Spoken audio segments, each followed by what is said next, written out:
Welcome back to Crossing Swords. As always, I'm Andrew. And I'm here to ask the question that hasn't been asked for a while and should be asked every single day. Yeah. How are you, sir?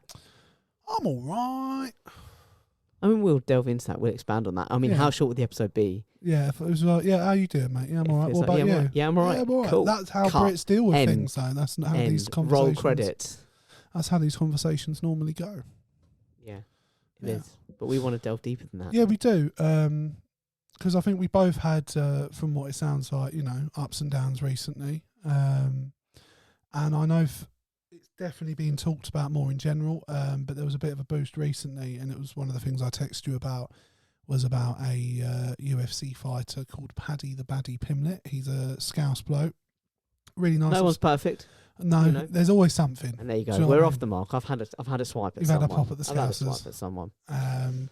But yeah, he'd basically just finished beating the shit out of someone. I think he tapped him out. And then immediately went on to sort of, not a rant, but just passionately talked about the fact he had a friend who took their own life recently. And he basically just called out for anyone. He said, like, anyone struggling, reach out to someone, talk to someone. Because he said, I tell you now, I'd far rather have had my mate crying on my shoulder than be at his funeral. And he got emotional and sort of started. And like once he left the ring, he was in quite a state afterwards. It was quite emotional for him. And it sort of led to quite a big... I imagine it sort of just looked like a night out. He's got into a fight, had a little cry about something, and then sort of staggered off home. But like, not to downplay the seriousness of the situation. Not at all. It's just what we do here. We like to bring a bit of levity to the situation. Yeah. Well done, sir. Well done. Thank you. I'm not going to give you an applause because it wasn't that good. No, absolutely. And do you know what? It would be insulting. Yeah, it would.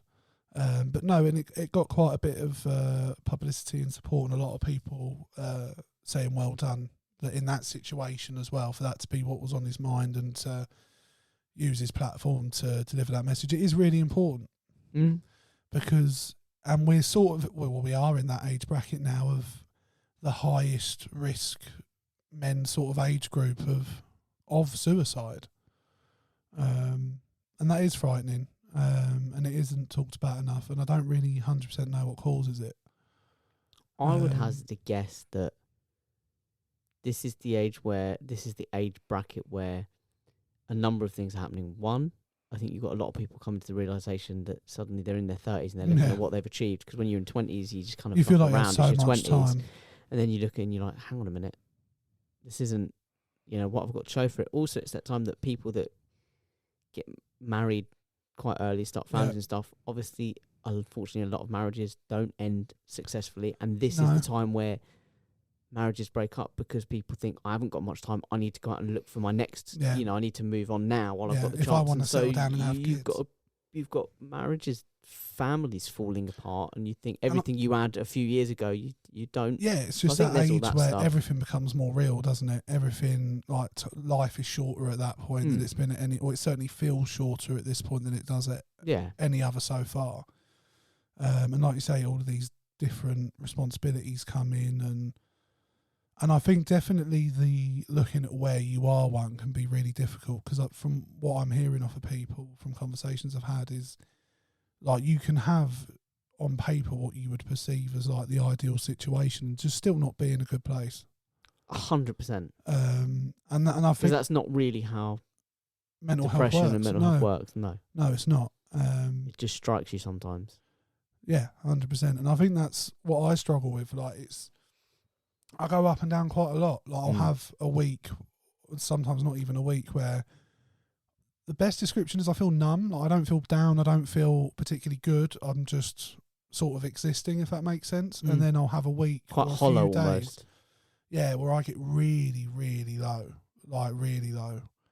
And I sort of spiral, and I find it gets more increasingly difficult to sort of snap myself out of it, and I can't always control the snapping out of it. It normally just has to, it's sort of like has to run its course. Yeah, like a cycle, it just ends and you're suddenly back on I have to just sort of embrace, oh, great, for the next few days I'm going to feel like just absolute shit. I just need to, and to be honest, in those moments, and I don't know whether it's a good or bad thing, I don't want to talk about it.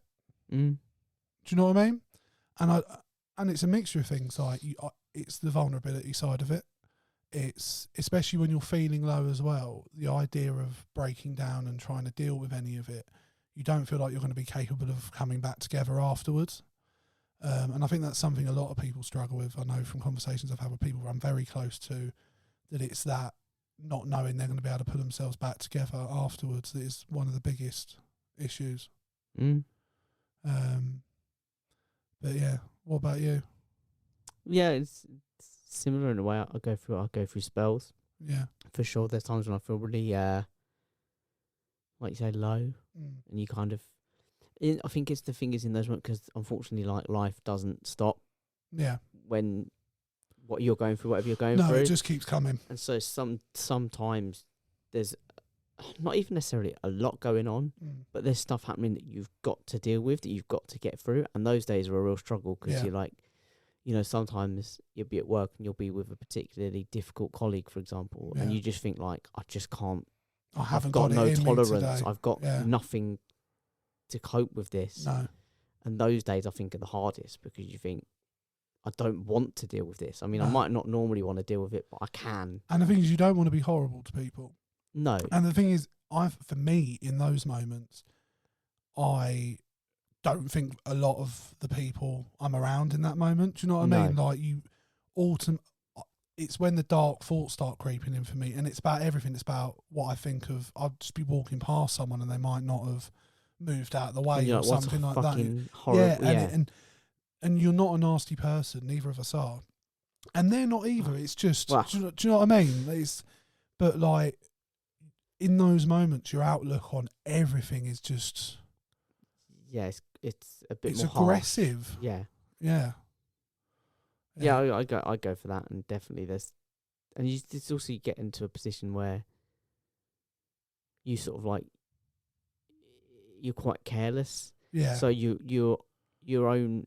You know, we all have this knack for natural self-preservation, but that kind of dwindles when you're in a real low, and you kind of don't care about the consequences. No, absolutely. So you're more inclined to do or say things to people, that rather than thinking actually that's going to come back to bite me, that's not very nice. You know, like you think, oh fuck, I don't care. Yeah. You know, I'm going to do it anyway. Yeah. Do you feel bad afterwards when you come out of it? Like, do you ever feel like, oh, maybe I was a bit unfair there? Or 100%. Sometimes I feel like I've lashed out at people, and I feel like they didn't deserve that. In no way did they deserve that, and I make a point to try and apologise to them and say, I don't necessarily allude to why, but I do make a point of saying, look, you didn't deserve that. I was going for my own thing. Really sorry, kind of thing. Sometimes I don't. To be completely honest with you, there are some situations where I think, no, I said what I wanted to say. Yeah. Maybe I didn't deliver it in the nicest way, but no, sometimes it's needed. I said what I wanted to say, so I'm not that bad about it. Do you ever get in situations like that? Yeah, for me, it's normally when I was a manager, it would happen quite a lot, particularly towards the end of my time as a manager when I just had zero patience for the job towards the end. And my tolerance for other people's bullshit just sort of dwindled very quickly, and it wouldn't take a lot for me to get annoyed with something. I have definitely been rude to people at work. I've only ever yelled at someone once at work, but they deserved it, which is a bit mean, but like they absolutely did. They were just lazy, and I'd put up with it for so long, and I'd given them so much slack, and it was like they had one responsibility on every shift, and they just wouldn't do it no matter what.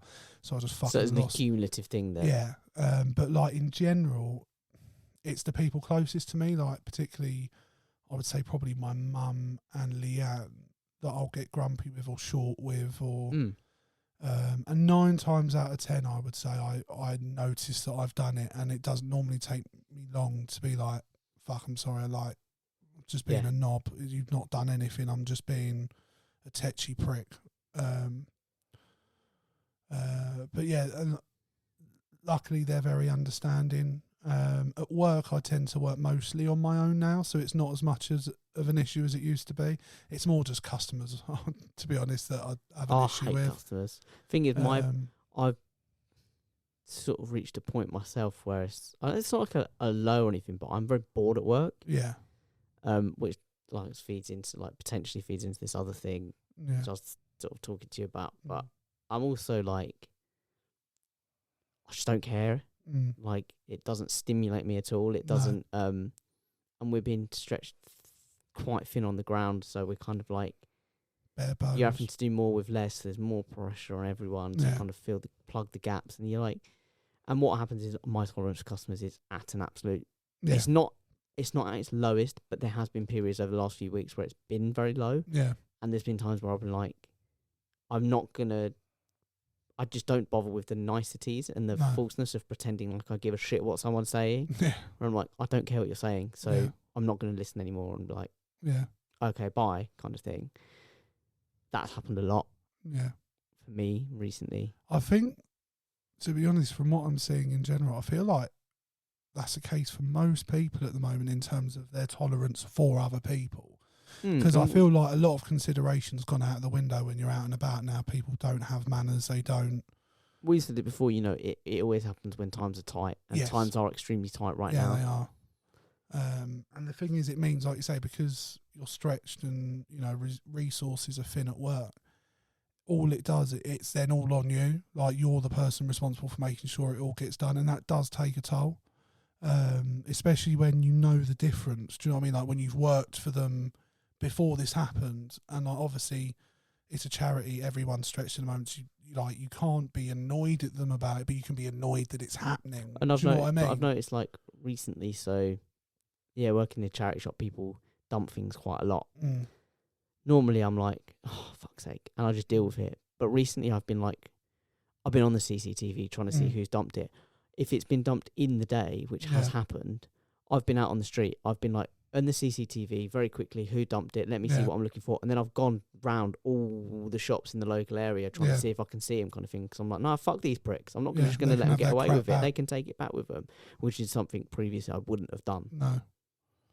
Well, no, they're just creating more work for you. And the thing is, a lot of people see charities as a dump, don't they? Oh, 100%. They just think, I'll just get rid of my old to a charity. It's cheaper they'll than be the dump. happy. Cheaper than the dump. Yeah, they'll be happy.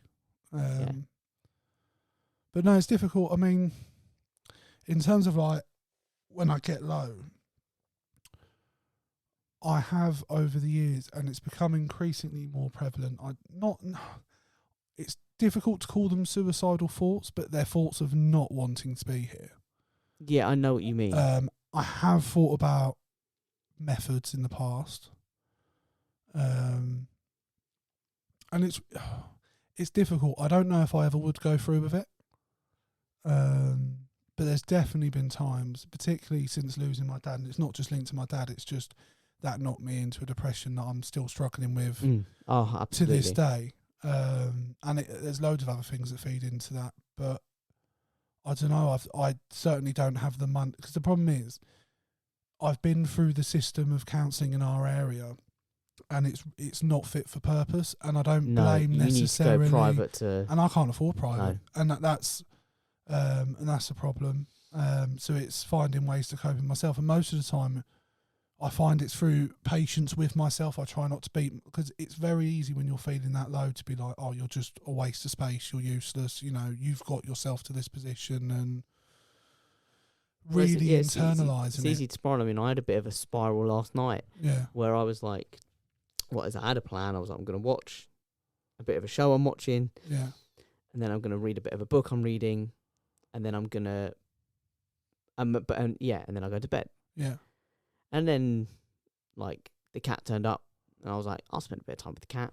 And then it pushed everything back a bit. Yeah. And then I'd also forgotten another task that I had to do. Yeah. And suddenly I was like, it threw everything. And then I kept making mistakes on the other task, because I was like, probably trying to rush annoyed with myself that I'd forgotten it, and I was tired, and it was making me more tired. And then I was just really angry with myself, because I was like, right, well, now I've not gonna. I watched the show. Yeah. And I was like, well, now I've not got time to read the book, and now I'm gonna finish the book even later than normal. And I'm like, and I was just really annoyed with myself, really angry with myself. No, I get that. And the thing is, some people will hear that and be like, oh, well, why is he getting? But the thing is, if you do a stressful job, and most workers do it, but like, you're working hard.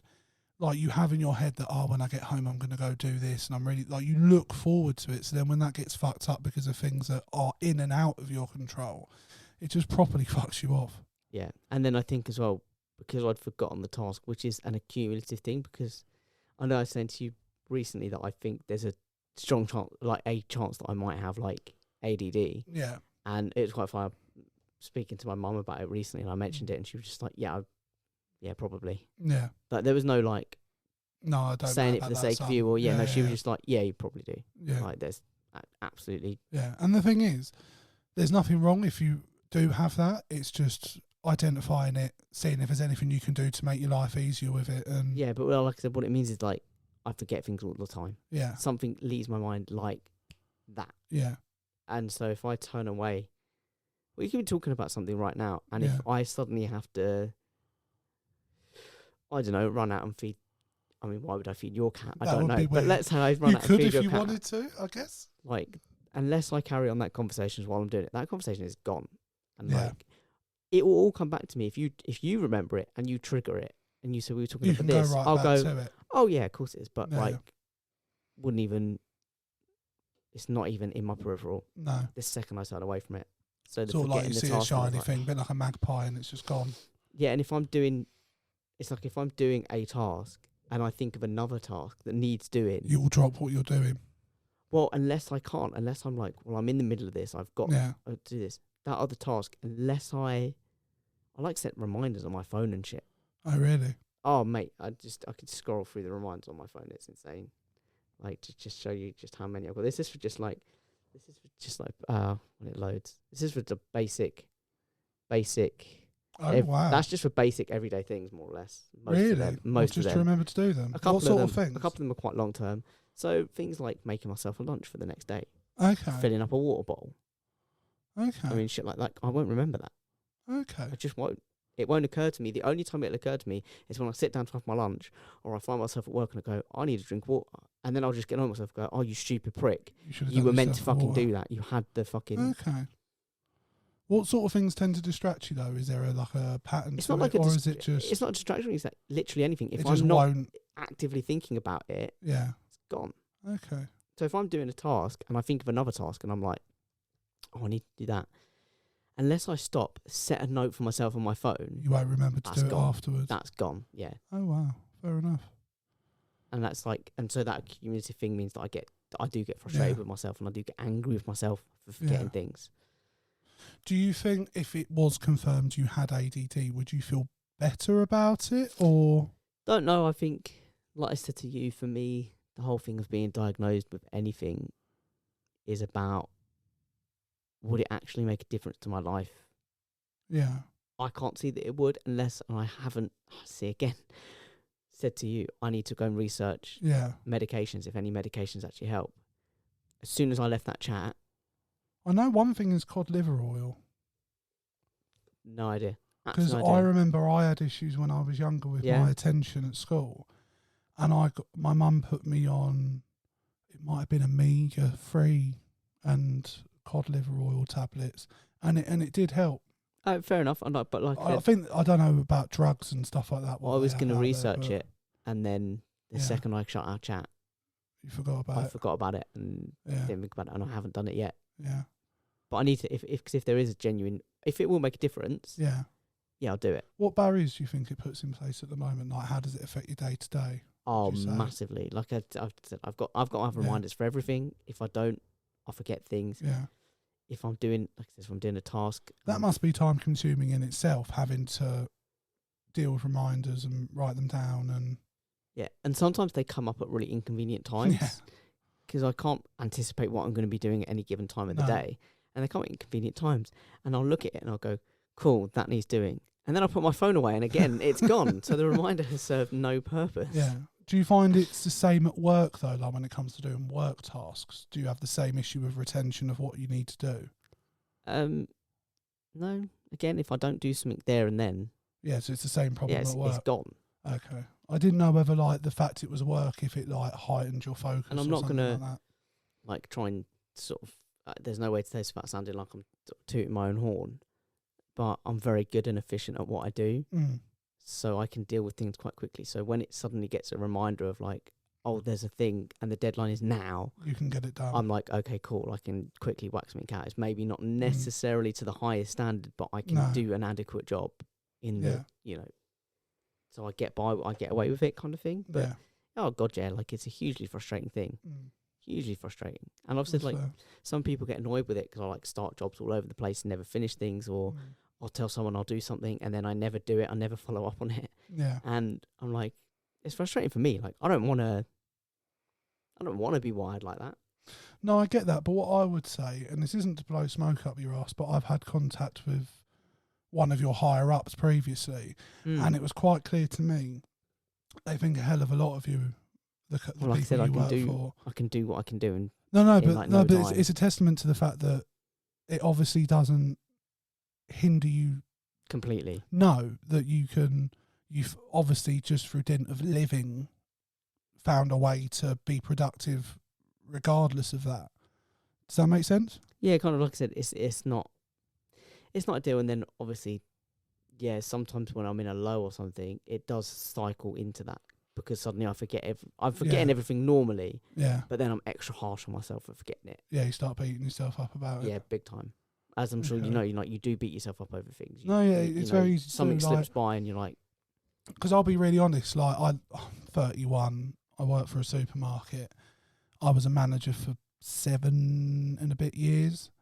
And like I had a realization when I got made redundant that all of the sacrifices I'd made, well, for nothing. all the hard work I'd put in, all of the pain, all of the depression, all of the anxiety was for absolutely nothing. And then I go back further and think like, fuck, I should have done better at school. I should have put effort in. And, you know, I feel in a situation that I feel quite bleak and hopeless, and I don't see a lot of light at the end of the tunnel.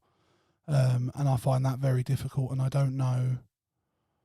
And like motivation has always been a big issue. Like I can sit down and work out, right, I need to do this and this and this, but having the actual motivation to follow through on it, I don't even know what that first step looks like. I know what it looks like, but I don't know how to get myself there. Do you know what I mean? No, sometimes there's so much to do. It's not even a lot sometimes, but there's stuff No, to do, it's and you not- end up it's not doing always nothing. a lot. And you end up doing nothing. Yeah. And then you get annoyed with yourself Yeah. for doing nothing. And it becomes rather like this than- vicious circle of like, and every time I get to the place where I feel like, right, I need to make a change, something just knocks me down that little bit further, and I don't feel capable of it. Or I don't feel intelligent enough or capable enough, or like, despite the fact I did being a manager for 7 years to varying degrees of success, but for a large part of it quite well, I now don't believe I'd be capable of doing it again. Interesting. Because I know how hard it was at times. I don't feel like I have the It's not necessarily resilience yeah, now it's not that a I could cope capability with. thing. I It's think a- I'd break down again. I don't know. Like, I think if I got to perhaps a healthier place, I maybe could, but I think I'd end up back at Yeah, I mean, where I was before. I've resolved that unless I'm in an absolute, and unfortunately, the economy suggests that I might be in an absolute position where I had to take a role, I will not move into another customer-facing role No, I don't blame because you. I will not. I can't No, have like and my. like- I've already said at the top, my tolerance for people is just so low. Yeah, there's 2 people I met recently that work where I work. They both got degrees from uni, both in things that completely unrelated to retail. One was in maths, I can't remember what the other one was, but it was like quite a credible, like you could have a career in whatever it was. And like I just said to them, like, fuck me, do not stay here. Like, and they were like, really? I was like, you will get trapped. Like I said, I started off in retail, genuinely thought I was only going to be there a year while I saved up and went back to college and all that. Never did any of it. And you'll hear hundreds and I've of seen stories it like that. like so Yeah. many people in retail that have been there 20, 30 years. And it's like, if you have the opportunity now, and they do, like they're already in the position of, they have the qualification, they're just working for a bit to get the experience. Like, but once you've got that experience, Go. fuck off. Do not stay 1 second longer than you have to. Because it's truly a dreadful industry that, to be honest with you, from what I'm saying, is only going to get worse. And the thing is, I know every industry comes with its own problems and stuff, but I have not met a single person that moved out of retail and has that regretted wasn't it. happy about it. Yeah. No, I can completely believe Like, that. I know someone who is not happy in their job now, like really not happy in their job now, Yeah. really not happy in the industry and whatever. But when I'm like, oh, so, you know, is it any different to, like, they're like, no, it's better than that. Yeah. Like, yeah. I'm really not happy now, but Yeah. I'm happier than I was there. Yeah. Like, I don't know a single person where that's not the case. No. And that's, like, for me, I've compartmentalised my life. Yeah. So there are some things I'm happy with Mm. and some areas that I'm really not.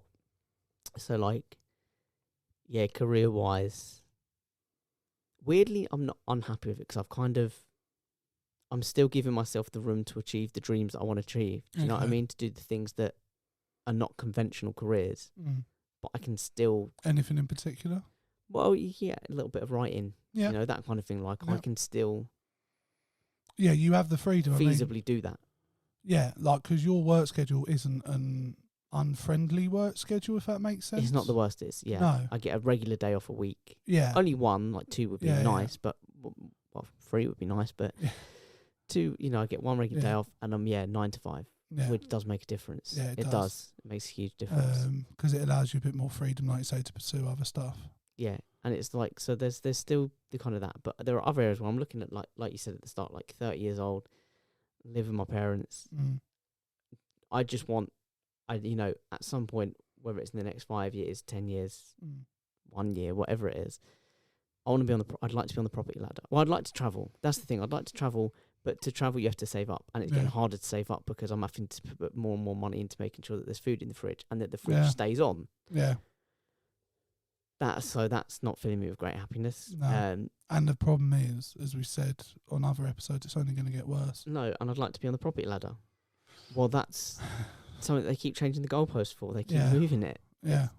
They're really trying hard not to let us. Yeah. I'd like to be. And there's someone I know who's got like a 3-bedroom, 4-bedroom house in a really nice area, a really expensive house, and then I found out how much they were paying for their mortgage, and it was so criminally cheaper than renting. Oh, it's insane. I nearly fell off my chair when I found out how much they were paying for their mortgage for this house. I was like, what are we doing? But yeah, and that feeds into my depression as well, because you look around at everything that's happening and you're just like, it's not getting any better.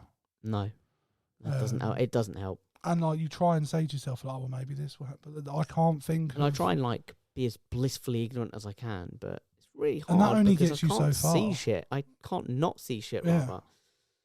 And the thing is, it's everywhere. It's everything. It's every industry. It's every person. Everyone's feeling. Well, most people are feeling the pinch. Yeah.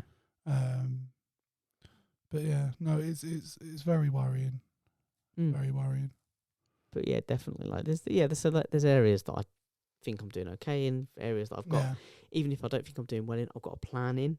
Okay. Do you know what I mean? Like, I've got an achievable goal that I can reach, or that I can strive for, even if I don't reach it. Yeah. But there are other areas where you think, or where I think, Christ, that doesn't look good. No, like, and the living at home with parents thing is like, it's really difficult, because like me and Leanne are like in a position that we could move out now, but we how can't long? afford- Yeah. But like, as I said on the previous pod, like in 3 months' time, the bills could go up to a level where we then have to move back in with our parents. And then you're just like, so what are we all working for? Like, what's the point? Like, what? Not even getting the, not Like, even getting the basics. No, and I'm not. That's just to have somewhere to live. It's not even to own somewhere, or like if I could get a mortgage paying what this person pays, I could live quite comfortably. Yeah, same. It wouldn't be like if they took away some of the need for a deposit, well, not fully, but like reduced how much of a deposit and gave a bit more trust into people. It'd make a lot of a difference, and it would fill a lot of people with pride, because there's a massive difference between just paying to survive and owning where you live. Do you know what I mean? I think that is a massive difference, and I think there's so many people out there, and it frightens me that they are just working to live. Do you know what I mean? I feel like I'm one of them. Yeah, no, I think most of us are. And now. that doesn't fill me with much happiness. No, and then I look at like what the position pensioners are in and everything like that, and it's just... That was another thing that there are some areas in my life that I don't think about because they spiral me. Yeah. And I know that. Like, so I just actively, anytime I feel a thought coming into it, it's like I try and distract myself. I try and do whatever. I mean, I got a letter the other day from my... I think I saw you the company I about. currently have a pension plan with. And they said I can retire at 68, which depressed me. Not going to lie, like, there was, it's going up. Because realistically, it's not going to be 68 by the time I get there. No. That will have gone up. The likelihood is, if I based it off of when my dad passed away, he died when he was 67, I'll be dead. Yeah. Do you know what I mean? Yeah. I won't even get to get my pension. I work into the grave.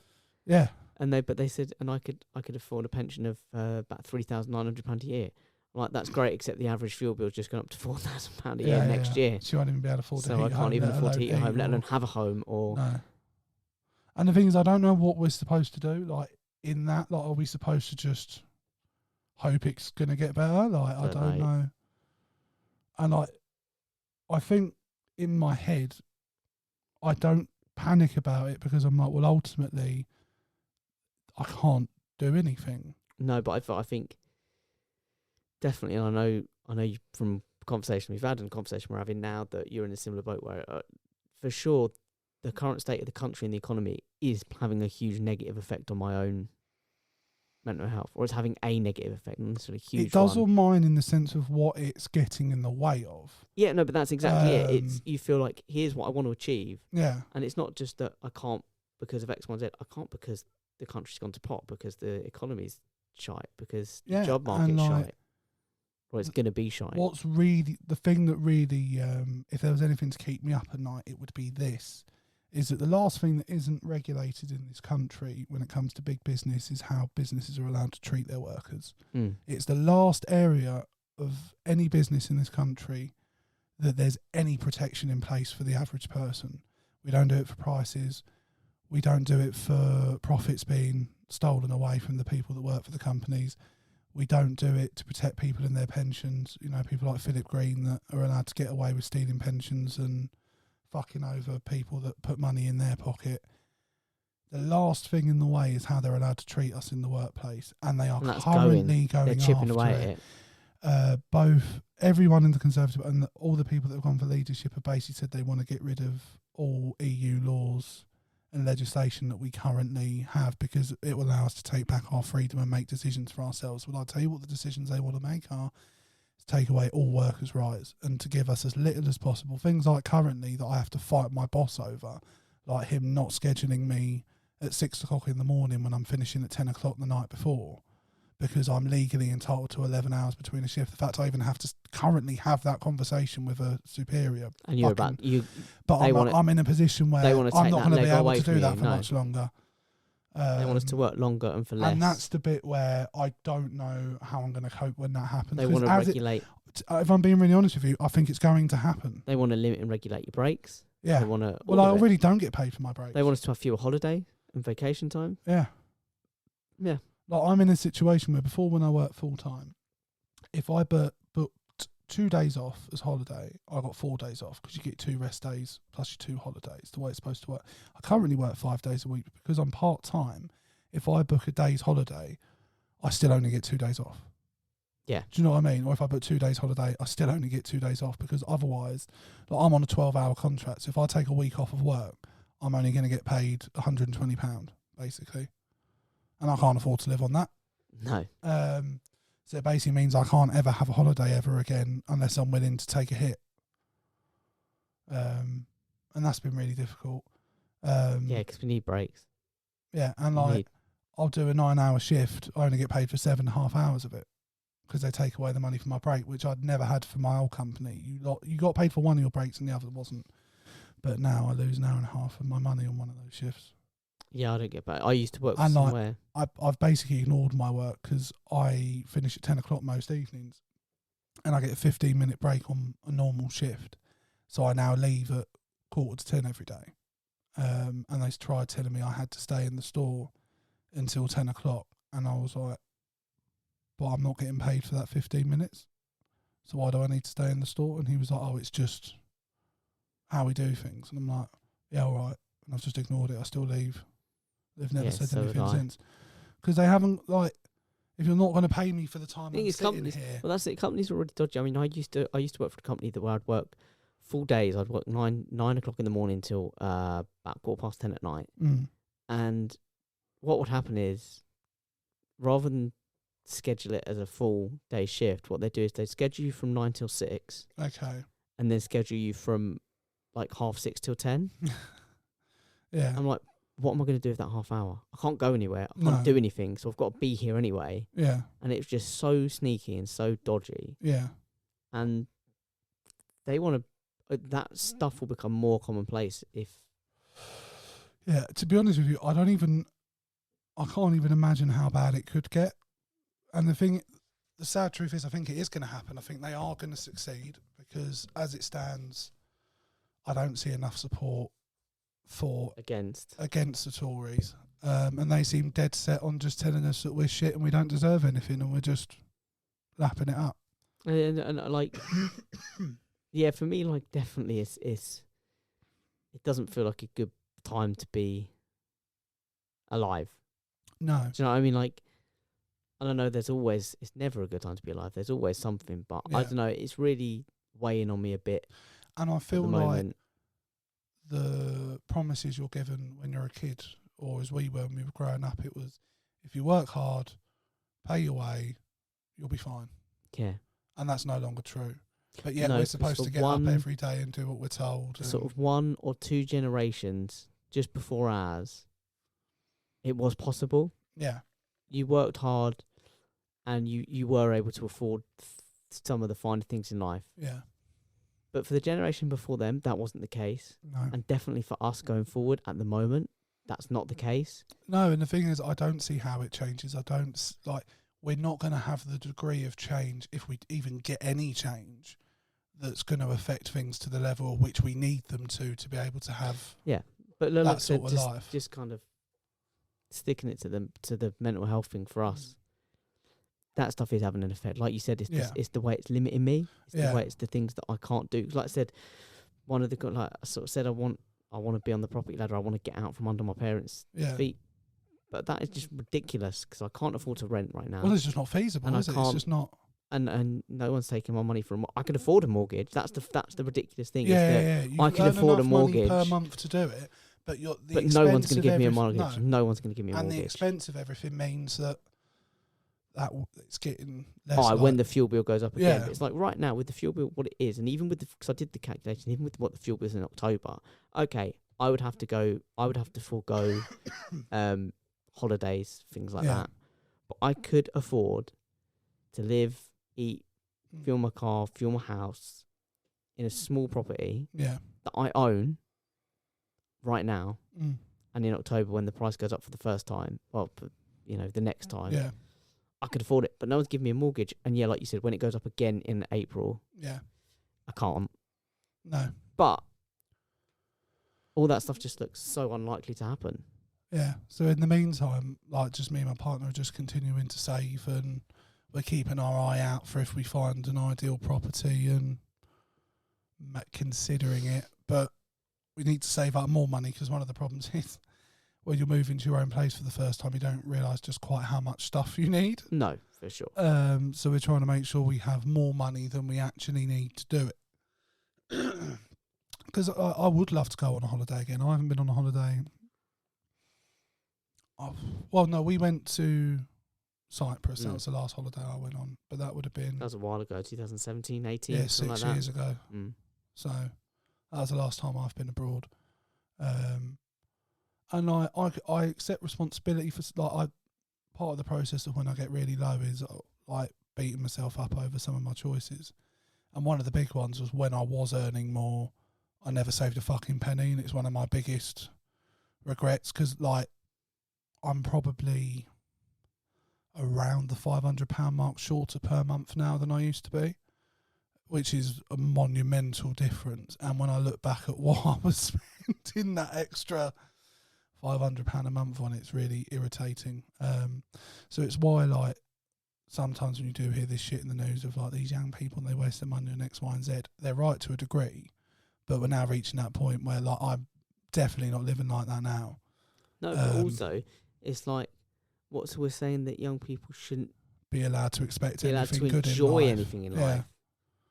Yeah. Even if you total up all that, when they sort of took on about Netflix, even if you total all that up, which I'm getting rid of, by the way. It doesn't make a dent. No, it doesn't. £16 a month for Netflix isn't the difference between owning your own home and not. No. If it is, there's a problem. Do you know what I mean? And actually, to be honest with you, when I found out how affordable mortgages are in comparison to renting, it baffles me that it's gate kept in the way it is. Yeah. But also it surprises me when when some people are earning X amount, how they struggle. I think what really annoys me about the mortgage thing is that, and this doesn't apply to me as such in my current situation, but when people rent and they pay their rent and they pay their landlord, but the bank won't accept that as proof of being able to repay the money. So when you come, do they not? No. So when you come to say, oh well, they're essentially saying we're not going to give you that much of a mortgage because we can't prove that you could. It's like I've literally just paying double that to triple that even to a landlord for the last 2 years, 3 years. That is ridiculous. Yeah, that should be allowed. That should be a proof. Yeah, it's mental. And your only way of getting into that club is to have a huge chunk of money behind you to be able to do it, which just isn't. It's just not feasible nowadays unless you happen to be in a situation where your family can afford to give you a leg up. Or and the thing is, I don't begrudge anyone that because my family can't afford to give me a leg up. No, neither can mine. And the thing is, I don't expect it. I've never asked for it. I've never expected my parents to hand me a pot of money. And but I've had that conversation with my parents where they've said, if we were in a position where we could, in a heartbeat, of course they would. We would. Most parents would, if anyone who's in a position to help their family, they were like, they do help their family. They said, they want to see me do that, go out and get my own place, kind of thing. But this may be a very personal question. Does you still living at home affect your relationship with your parents in a bad way, or is it? It can do in the small ways, in the little day to day. Some of the stuff we think annoying habits and but like that's just having to sometimes having to deal with certain people and you think just haven't got the energy for it. Whereas if you don't live with them, you don't have to unless you do have the energy for it. Do you know what I mean? You can sort of pick and choose your moments. But also because you're seeing each other less, you're just looking forward to seeing your parents when you're seeing them. Yeah. Yeah. But I mean, I work full time anyway, so I don't see that much of them. Do you know what I mean? Like, No, I completely get that. It's like, no, that's fair. And then obviously I try and do stuff occasionally, not a lot, but I'll try and do stuff outside of work because otherwise, what's the fucking point? Yeah. I mean, like for me, because of the hours I work, the two things I have outside of work are this and seeing my missus. I don't have much time for anything else, sadly. Like this and a bit of sport. Yeah, I keep an eye on Twitter, and that's how. To be honest with you, occasionally I get to watch Match of the Day. I've watched the last 2 weeks because I've happened to have the time, but otherwise I wouldn't watch it. Like most of the time, I end up having to watch the games on YouTube because you get like Sky Sports Plus, and it makes it far more condensable. But obviously, it's not. And you can skip the ones you don't want to see.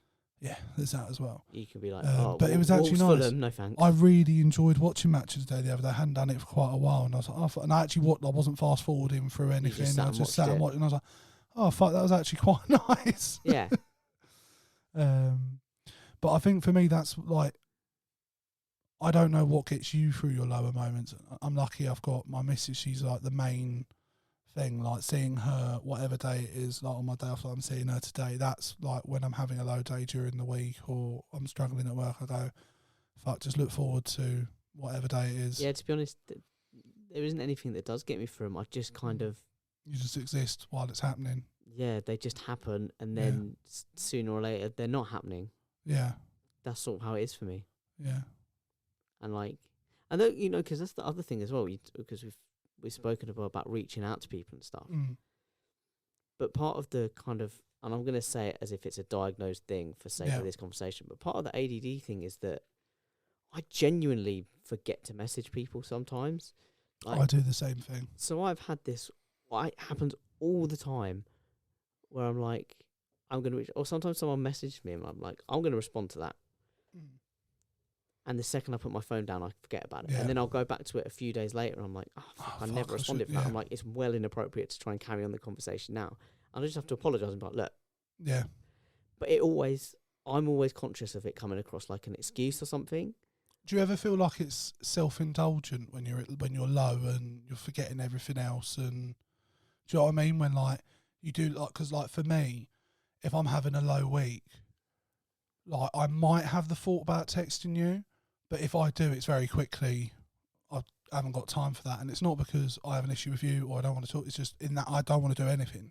Yeah, do you know what I mean? Definitely. And it can feel like, and then I'll come out of having a week where I feel really low and I'll be like, fuck, I haven't talked to this person or I haven't done that. Like, it feels very self-indulgent to me sometimes, and I feel quite selfish being stuck in it, and that feeds into it on as a well. kind of day to day, like not one necessarily not down, but quite often I don't respond to people because I don't have time for the conversation.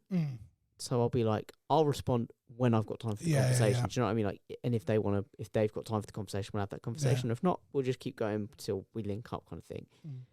But like I said, I'll be like, I'll reply when I've got time, and then when I've got time, it doesn't even occur to me. But yeah, definitely, you do feel a bit like I just don't want to reach out to anyone. You don't want to talk to anyone. Yeah, you don't want to engage in anyone. You don't want to see anyone. You don't want to do anything. Yeah, definitely. Yeah, I just feel like I said, it sort of makes me feel even worse afterwards. I feel like really self-indulgent afterwards. Like, fuck, did I really need to spend a week feeling like shit, even though I didn't necessarily have a choice over it, because it's just what was going on. Yeah, it just I don't. I don't know if I could say that applies to myself. No, that's fair. I think it's definitely like a guilt factor for me, like afterwards, because you like, and it's the cliche shit sometimes. It's not every time, but I'll be like, there's people a lot worse off. You know, I'm lucky. So why do I feel like I do, kind of thing? Yeah. Yeah. As you know, it's not how it works. No, it's not.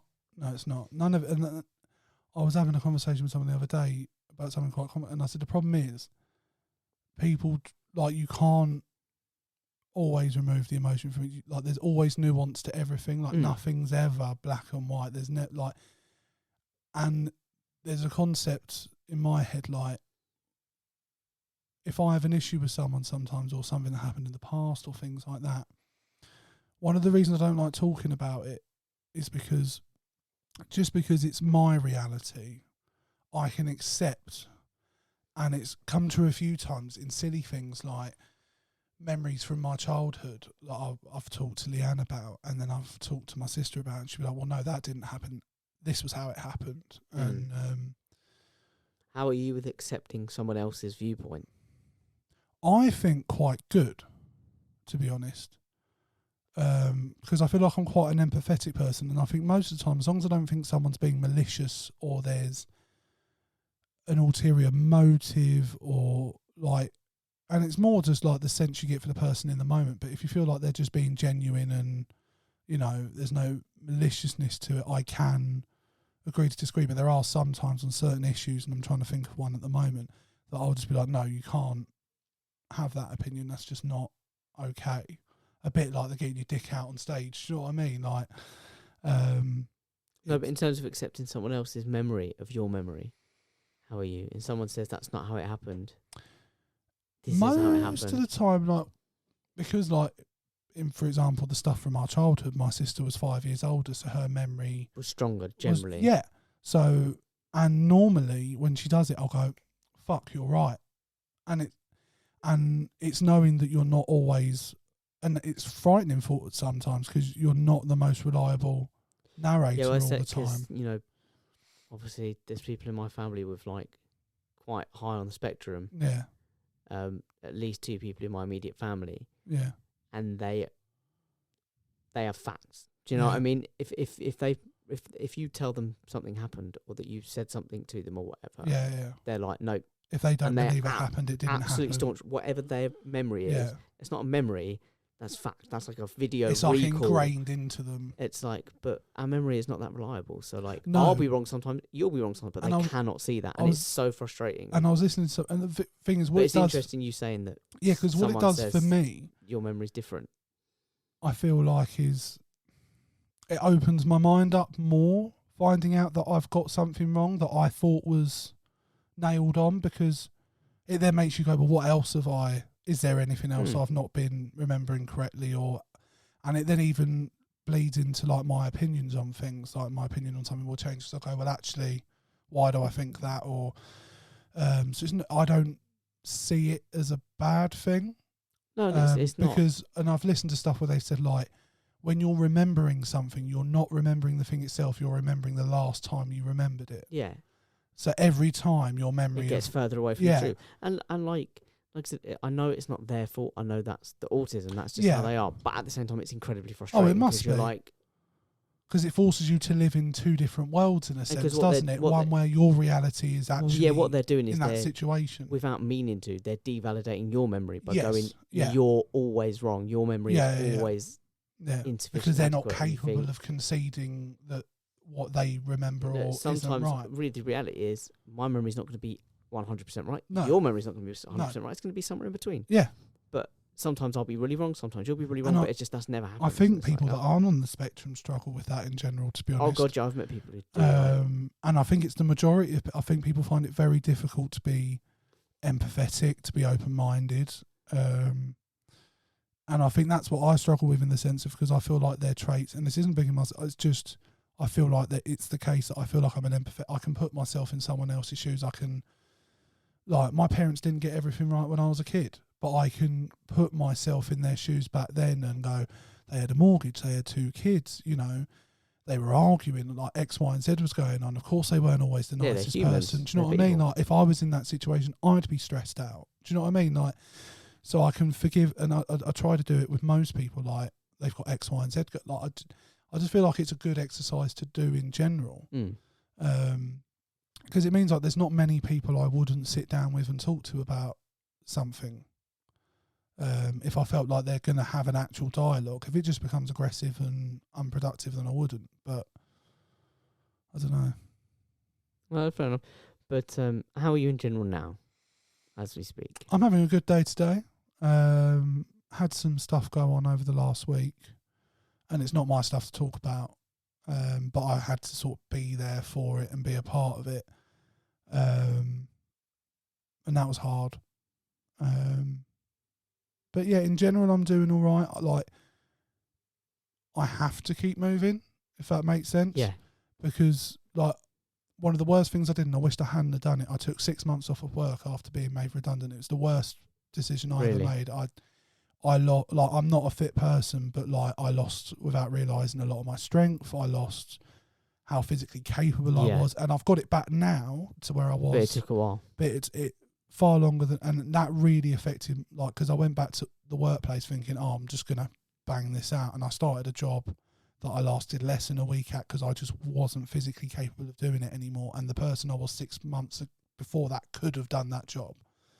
I would have still struggled. You weren't given a lot of support in that job, though. No, I wasn't. And that really knocked my confidence. And I think that's definitely one of the reasons why now I don't think I could. Do you know what? Getting into the job market, it does knock your confidence because it's brutal. And you know you can do the job. Yeah, you know you can do the job. And I wasn't. I think part of the problem was because I'd been a manager for more of my career than I wasn't a manager. Going for jobs that weren't managerial roles, every interview I was being asked, why are you applying for this job? And it's like, you can't just say, well, because the one you're doing is shit. Yeah. Do you know what I mean? So, like, I ran into this wall of, like, quite a few places just saying no. And I didn't mind it, but I knew they were saying no for the wrong reason. Whereas, like, what I liked when I got this job was that I went into the interview and the lady was like, your CV for what we're looking for is, like, you're obviously overqualified with your experience. She just said, she asked the question, why do you want this job? And I explained politely and honestly that I just had enough of being a manager. And I want to be able to come into work hard, do my job, but be able to go home at the end of the day without the stress of, is the store burning down and, you know, dealing with like all the shit that comes with being a manager. Yeah, absolutely. And I just don't want that anymore. And she was like, all right, well, that's fine with me. That's like, yeah, I mean, it's so weird, the whole manager thing, because, like, obviously I'm a manager at the moment, and it's really weird. I sort of, when I got the job, I was like, I'm not going to do management. It's like yourself, I did management in retail, and I was like, oh, shit, I'm not doing it. Yeah. And then what happened was, when it came up, I'd kind of just got a bit bored of what I was doing. Naturally, so I look back now. I mean, I've been bored for a while. Like, I get bored really easily with stuff like that. And again, that feeds into the kind of ADD thing. That when I look it up and I'm like, fuck, that's so accurate. Like, after like a year or two, you're like, I'm really bored now. I want to do something else. I'm like, fuck, that is so. I don't think that's necessarily an unhealthy way to be in life, because I don't. No, not at all. I don't think it's a negative aspect of it. No, because I don't think there's anything wrong with pursuing different careers. I don't think it's that. Because, like I said, I've taken on this position now, and it's like, I didn't want this job. And it's really quite insulting to the people that went for it. And But Well, I don't think really there's want this anything job. wrong with saying I it just perhaps sort of- wasn't what you expected to see yourself doing. But I know you've said in the past that you definitely find value in it at the same time, in like terms of what you're. Sometimes. Yeah. But it's really hard to keep focus on that when you get Yeah. lost in the milieu of the day to day. It Yeah. is. Yeah. You lose it big Yeah. time. And I I can had a understand little that. boost recently where I kind of was reminded of it. Yeah. It went very quickly, and I'm back to being like, oh, this is shit. Well, It's that's because the realities of it, and like like as you said, the day to day becomes real. Yeah. Yeah, and Yeah. I had a really bad day, literally. So I'm off this week Mm. as we record this, and literally the second to last day that I had Mm. was a really bad day, Yeah. and it was just like, it did kind of make me think, should I just pack it up? Financially Was it just cannot like afford. everything was going wrong? No, at work I was and working with someone You who didn't was want just to be the world's working biggest with. prick. So I'll just to quickly walk you through the day. Turned up at 9:30. Yeah. I stopped asking why. Yeah. A while back with this particular person, because that week, 'cause this was the Thursday, that week they turned up at 10, 10:30 and 11, just to give you an idea of where they're Really? at. Turned up at that, had an instance, so we have a 3-day policy at our place where if, What, for if someone, returns? no, so if someone buys an item of furniture, we sell furniture, like a big item, they've got 3 days to collect it. Okay. Unless we offer a delivery, they've got 3 days. Now, I'm quite lenient on that. If someone says like a week or whatever, Yeah. I'm not going to lose my mind over it. Yeah. If you've got the room to keep it. All I or- say is like, look, if it's going to be more than a week, officially it's 3 days. Yeah. If it's going to be more than a week, there's the number. Just let us know. Yeah. Just keep us in the loop of what's happening. Yeah. Well, this was like early August, and this person wanted to buy a sofa and leave it in the shop till September, and I was like, nah, it's too long. No. We're not a storage facility. Yeah, I was like, it's too long. I said, and the guy was like, yeah, but money in the till, and I was like, no, but I said, that's space. Yeah. that It's we like you could be can't selling sell something anything else. out of. Yeah. Yeah. Anyway, I walked past, overheard him telling the person that it's only because I'm there that she's getting told no. If it was just him, he'd let her do it. That's no what he said to problem. them? Yeah. And I called him up on it, and I was like, don't ever say that. Is he even management? this No, person? no, God So no. he's just. Oh, he'll do whatever he wants anyway. That's his thing. No. So I was like, don't ever say that. I said, we Yeah, have yeah. to. I said, first of all, you can't promise things like that, because as It's soon not as your anyone position to above, as soon as anyone above your station comes in, they're going to overrule you. They're Yeah. going to ring the customer and say, you've got to come and collect it now, or lose your money, because he shouldn't have offered you that. So you've just made a bad Yeah. You've impression made on us someone. look shit and yourself look shit. Also, and, you've vilified me. You've made me Yeah, the bad yeah, guy, yeah. and also and there was no need to do it. either. we've got to show a united front against customers. Do you know what I mean? Anyway, that happened. Then a bit later on, I saw that he was looking up an item, researching an item, Mm. and I knew it hadn't gone out. So my mind went straight to, oh, he's nicked it. So I watched this. I said, oh, where did you put it? And he went, oh, over there. And I was like, all right, it's not there now. I said, I'll look around the shop, see if it's anywhere else, knowing full well it wasn't. And he was Mm. like, what if it's fallen down the back? So I was like, okay. Pulled the whole thing out, and I was like, no, it's not down the back. I was like, I reckon someone's nicked it. Mm. Got up on the CCTV. He pinched it. Well, he put it in the bin. And then, Oh, okay. So you could then take the. well, bin this is what I'm out, thinking. But so then I'm watching. I've seen him put it in the bin. I knew what time to check, because I saw what And did he time he go was and get it out of researching the on the bin? computer. No. As I'm there, I sort of block off the till area when I'm searching on the PC, and he's trying to get past. I'm like, oh, let me get out of your way. He's like, no, I'll go around you. I'll go around you. He's trying to empty the bin in that moment, and I was like, Yeah. right, no, stop, pull it out. And I was like, why'd you do it? And then whatever, and he didn't say anything. And then he came back a minute later and was like, oh, it's because it's a cheap McDonald's thing and we can't sell it. I was like, so why didn't you say that? Yeah. He's like, because you'd have wanted to sell it anyway. I was like, yeah, but we could have had that conversation. You watched Yeah. me get up on the CCTV. You knew what I'd see. Yeah. And they were right at the end of the day. We close at 5 o'clock. I'm never, if I can help it, I never close at 5. I always close a few minutes before. Yeah. Personal pride. I don't know, it's like, Feel fuck like these you guys. get one over. Yeah. And about 4:52, he says, are you all right if I go outside for a fag? Yeah. And I was like, well, you joking? Might as well wait. I was like, no, we've got less than 10 minutes before Yeah. we close. Did he go out anyway? Yeah, he went out anyway.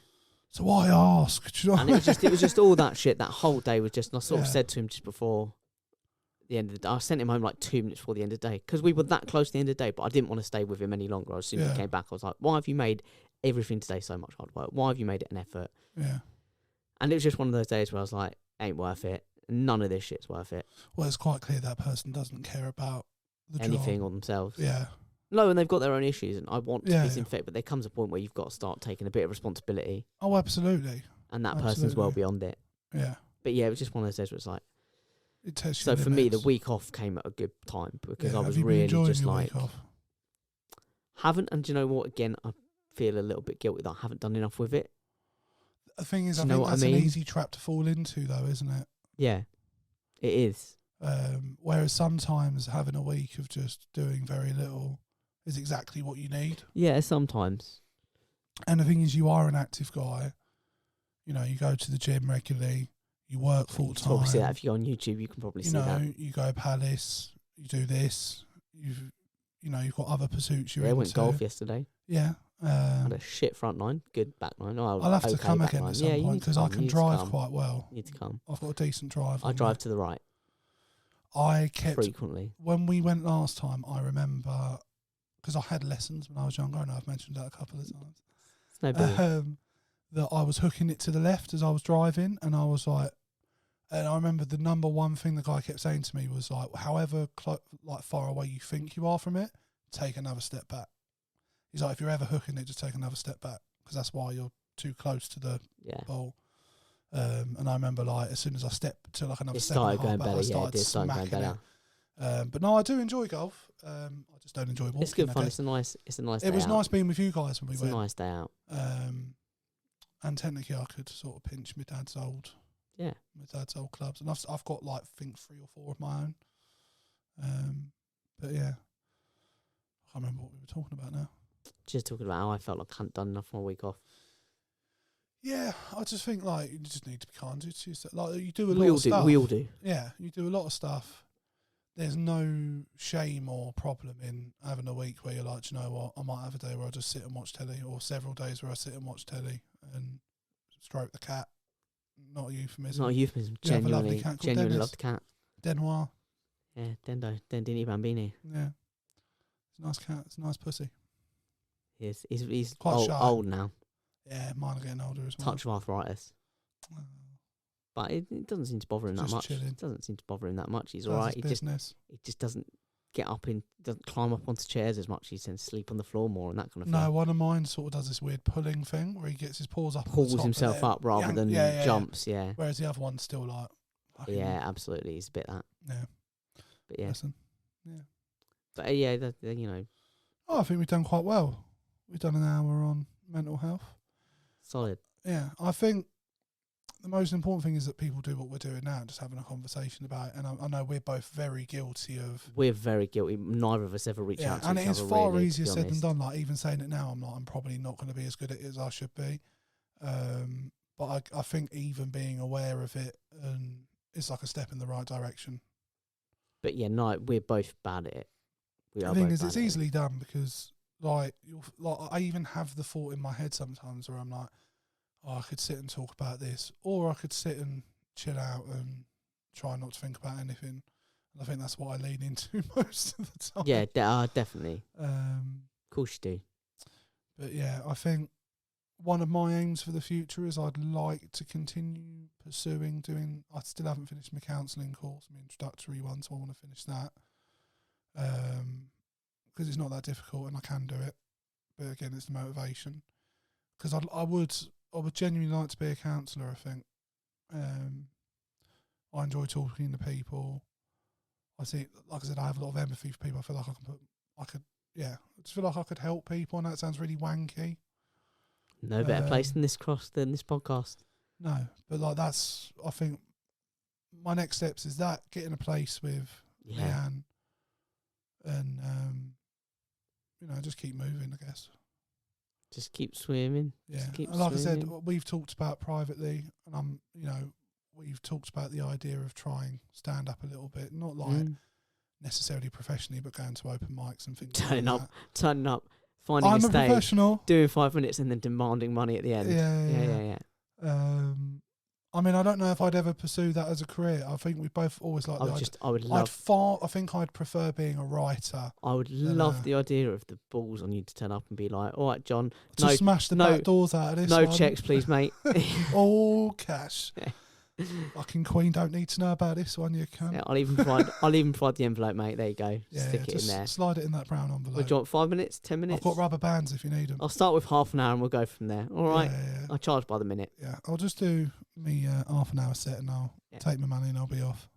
No worries, mate. Cheers, Yeah. pal. Didn't have one down the road. Thing is, big- imagine how good you'd have to be at stand-up to be able Big to be dick that. energy, or just imagine how much of a dick you'd have to be. Yeah, maybe my stand-up should be me being Big Daddy Big. Big Daddy Big. Do you think Big Daddy Big's a comedian? I think he's just oozes. He could branch naturally out. from He it, could yeah. branch out. I think he's definitely dabbled. Yeah, for sure, Yeah, for sure. realised he was too good at it and just went for something else. Yeah, he was like, it's not It was challenging. too It's not easy. challenging. Yeah. Big Daddy Big likes to be challenged. Yeah, he was having knickers thrown at him every show. Do you know what I mean? Yeah. Just the wetness was. It's like that picture of Harry Styles at a concert when it was pissing it down with rain and he was surrounded by women. Have you seen it? Yeah, it's And good. he's just stood there, arms out, head up. It was kind And of it was like one of- whenever Harry Styles goes outside. It was kind of one of them where it was like, But that, you know, that's I his- wouldn't mind a bit of that. I mean, not 'cause- Harry. I'm not saying I want to sleep with Harry. It's a good looking chap. Listen, I could do a lot worse. Yeah, you could do a lot worse. If anything, out of my league. Yeah, But- I would probably agree. But you know, I could. That would Can be you a bad imagine life, what wouldn't it? that man's life is like? I can't even No, I imagine. can't picture like just the I boring imagine day it's to the day. have you ever seen the video to Watermelon Sugar?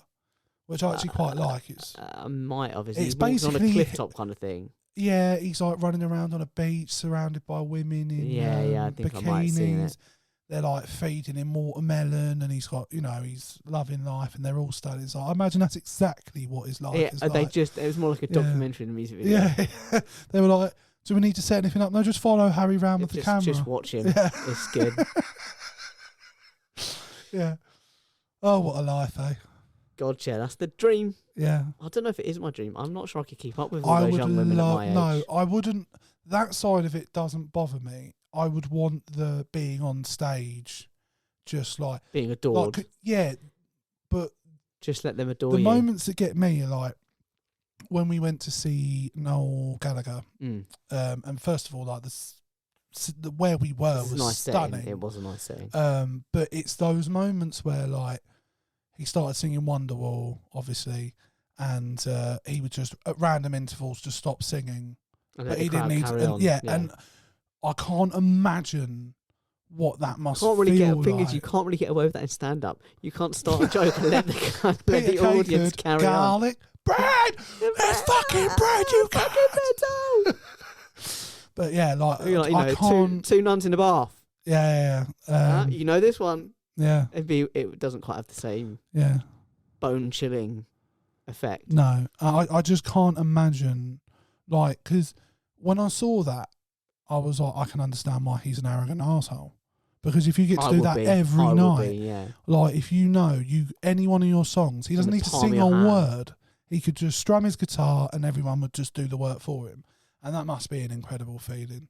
Mm. So that's why I never begrudge someone like him being a completely arrogant arsehole. I would be, like, but yeah. I'm a complete arrogant asshole now, and I've got none of the talent or success. So imagine what I'd be like. No, but you know what? That's quite a common theme I'm seeing in podcasts. There's one that's more grounded and a bit more self-deprecating. All right, and there's which the one are one you? that's like, I mean, I think we know which one's which. And then there's the one that's like, I'm the best at everything. I am already successful. You just haven't realised it No, yet.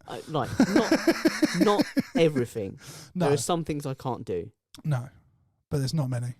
No, I can't think of any off the top of my No, head. exactly. But if you were to name some, You can't name things you're bad at. That's one of them.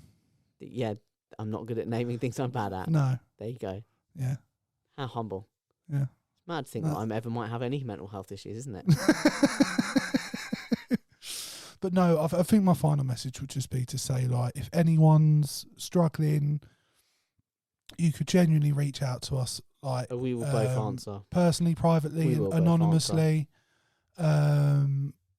We would happily listen, and I think you'd be surprised how many people are willing to listen.